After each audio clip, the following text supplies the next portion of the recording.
Bom dia, queridos e queridas, que assistem o canal Fonte de Vida, e este é mais um vídeo para este canal, né? Desde já quero desejar a vocês um bom dia, um dia abençoado, cheio da graça e da misericórdia do Senhor.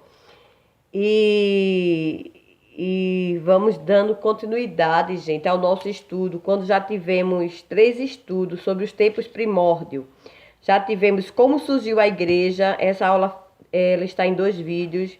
Tivemos a expansão da igreja, que está em 3 vídeos. Quem quiser, clique aí nos vídeos e assistam, né? E que o Senhor fale com cada um, assim como tem falado comigo.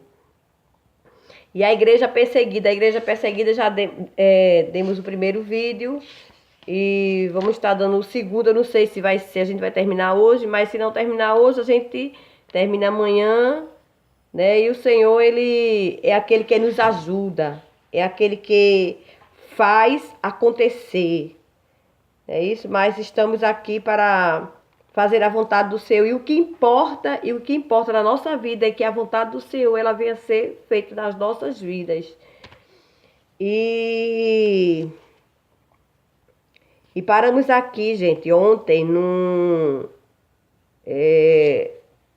trecho assim que diz a Bíblia em foco, que é a perseguição. Dando continuidade, é a perseguição. Como já disse alguém, enquanto a igreja avança, o diabo trabalha incansavelmente para tentar detê-la. Enquanto a igreja primitiva crescia, o diabo se levantava para tentar destruí-la. E um dos seus instrumentos foi a perseguição. Sempre o instrumento que o diabo ele usa aqui na terra para oprimir o seu povo aqui é a perseguição. Mas sabemos que Deus é aquele que ajuda. Deus é aquele que dá força. E quanto mais se persegue a igreja, mais a igreja avança, a igreja cresce, como foi nos tempos primórdios, continua sendo. Né? Isso sabemos que a perseguição, como foi dito ontem, ela vem por todos os lados. Porque o diabo, o nosso adversário, ele trabalha, como a Bíblia diz, incansavelmente. Tem uma certa irmã que ela dizia assim, dizia a mim, que o diabo ele não perde tempo sentado nas esquinas, nem perde o tempo nas calçadas, mas o tempo dele é precioso para ele fazer o mal. Ele anda em derredor, bramando como um leão, buscando a quem possa tragar. Então são várias artimanhas que ele sempre levanta para oprimir, para levantar, incitar muitas vezes uma grande nação contra você, contra a pessoa, contra quem serve ao Senhor. E foi assim no passado e continua ainda. E continua ainda. É preciso a gente nos revestir das armaduras do céu, porque para que Deus ele venha nos ajudar. Porque sabemos que sem Deus não conseguimos vencer, não. E se nós estamos aqui, se eu estou aqui, é porque eu sei que Deus ele tem pelejado.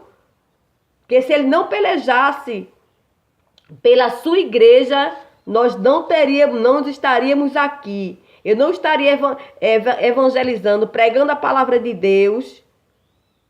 Não estaria.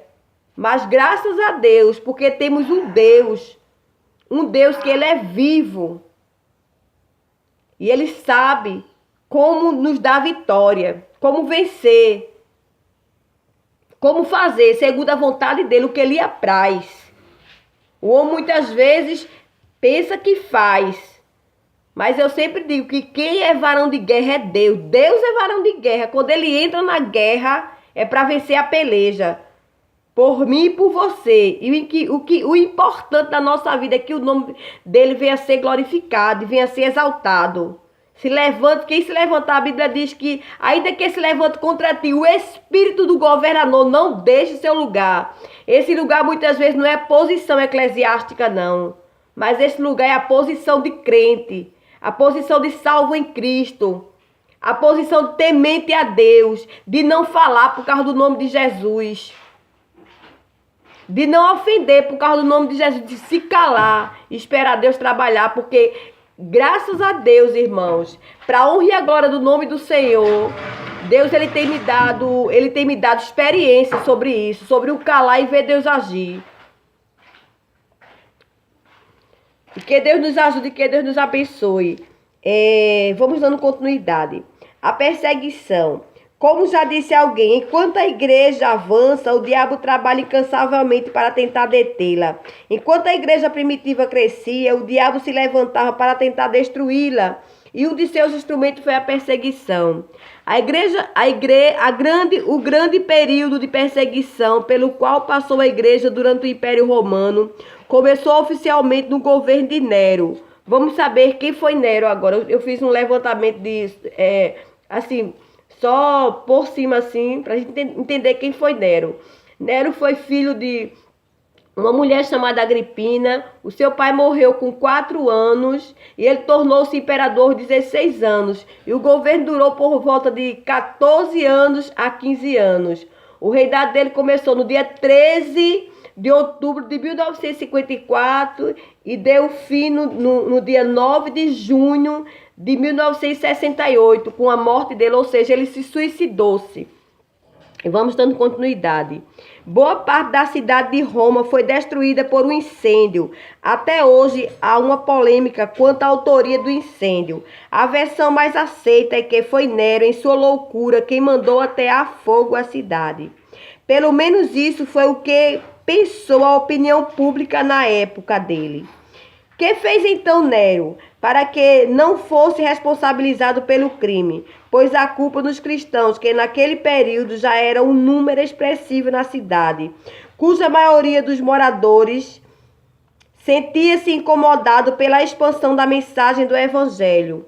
Aproveitando esse clima de antipatia contra os cristãos, Nero culpou-os e moveu como imperador uma perseguição terrível contra o cristianismo. Essa foi uma das maiores injustiças da história e um dos seus momentos mais terríveis de manifestação da maldade humana. Vejamos algumas curiosidades desse período, ou seja, Nero ali, eles desconfiaram que Nero ali, a cidade de Roma foi ateada a fogo e a opinião ali daquelas pessoas que tinham ali autoridade, né, a opinião pública, desconfiaram que foi Nero quem ateou fogo. E ele aproveitando a antipatia que os discípulos já tinham com aquele lugar por pregar a palavra, porque quem prega a palavra não é aceita diante da comunidade, que a comunidade gosta das pessoas que fazem, que dê trabalho à sociedade, mas porque pregam a palavra de Deus, porque eles pregavam a palavra de Deus, se levantavam contra ele, já tinha aquela antipatia. E ele aproveitando, e Nero aproveitando essa antipatia, incitou o povo ali de Roma a ir de contra a culpar os cristãos ali por causa daquele lugar ter sido ateado fogo. E ele aproveitando incitou ele. E assim começou ali uma grande perseguição. Nero, eu acredito que como ele era imperador daquele país, era como se fosse o presidente hoje. Então ele tinha autoridade. Então ele aproveitou dessa autoridade que ele tinha para incitar o povo daquela época contra os cristãos, para dizer que foram os cristãos que atearam o fogo. Então essa foi a arma que ele usou para começar aquela grande perseguição. E a gente vai ver ao longo da lição o mal que trouxe contra os cristãos naquela época. E eu vi assim no levantamento que eu fiz que Nero ele foi culpado também de ter matado a mãe dele. Coisa terrível. Foi culpado de ter matado a mãe dele pela morte, e teve presente na morte de muitos cristãos naquela época e usou com dureza na vida dos cristãos. Mas em tudo o nome de Deus foi glorificado, porque esses cristãos eles podem ter morrido, Deus ele permite, né? Mas com certeza eles fizeram que o evangelho de Jesus cada dia mais ele aumentasse, ele crescesse, independente da perseguição. Mas os discípulos, os que ficaram evangelizando e pregando, e Nero na época teve o que merecia, porque o homem ele cava sua cova, mas ele mesmo cai nela. Então ele matou tantos cristãos, mas morreu enforcado. por causa da sua maldade. Os primeiros apóstolos martirizados foram Pedro e Paulo. Milhares de cristãos foram mortos por Roma, já no governo de Nero. Entre eles os apóstolos Pedro e Paulo. Pedro foi crucificado em 67 depois de Cristo e Paulo foi decapitado em 68 depois de Cristo. Eles foram fiéis a Cristo até o fim, mesmo tendo um final tão trágico, pois sabiam em quem tinham crido. As palavras de Paulo registradas na Bíblia pouco tempo antes de morrer, quando ele já sabia que seria condenado à morte, são uma demonstração da poderosa fé dos primeiros cristãos. Isso está em 2 Timóteo 4, 6, 8. Então a Bíblia relata que Paulo ele sentia já que ele ia morrer por amor de Cristo. E vamos ler aqui em 2 Timóteo 4, 6, 8. Acho que eu nem marquei aqui, gente. Eu devia ter marcado, meu Deus. 2 Timóteo 4, 6, 8. Que diz assim: porque eu já estou sendo oferecido por aspersão de sacrifício, e o tempo da minha partida está próxima. Combati o bom combate, acabei a carreira e guardei a fé. Então Paulo sabia